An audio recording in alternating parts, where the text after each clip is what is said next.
Let's talk about all the fabulous decorative stitches that are in the Pfaff Creative 4.5 sewing machine. You will probably benefit by taking some time and stitching each of them out. Usually in a row, you're going to notice how fast some stitch, how slow or detailed others are, but they look so much better stitched out than they do just pictured on the screen. I mean, you can arrow through this whole machine and you're like, oh yeah, those are stitches. But you start stitching them out, you're gonna see how beautiful they are.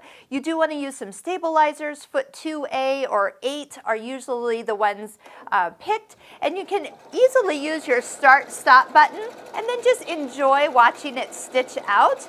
I love to use kind of that pattern end feature where you can have it stitch all the way to the end and not stop in the middle of your decorative stitch. But even if you just stitched out 3 or 4 inches along the way, you can also use your scissor button.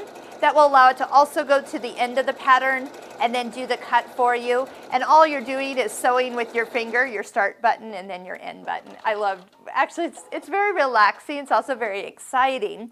We've actually just written a blog on the 5 reasons you need to stitch out all your decorative stitches. So we will link over to that blog if you click on the description down below in the link that we put in the description below this YouTube video.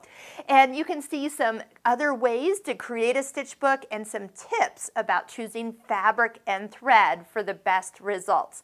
So we're going to be stitching out a variety of different other specialty stitches that are in this machine, but as you can see, you will find you have got some gems of stitches, plus that full 9mm wide, plus the extra wide stitches.